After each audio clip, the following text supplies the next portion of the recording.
Panginoon, salamat po sa araw na ito. Salamat sa buhay, sa lakas at sa katahimikan ng puso na galing sa inyo. Maraming salamat sa proteksyon na araw-araw naming nararanasan kahit minsan hindi namin napapansin.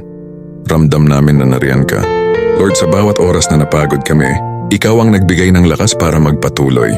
Sa bawat panganib na hindi namin namalayan, Ikaw ang naging bakod at tagapagtanggol namin. Salamat dahil hindi mo kami pinapabayaan. Salamat sa mga sandaling pinatigil mo kami para maalalang hindi namin kailangan mag-isa.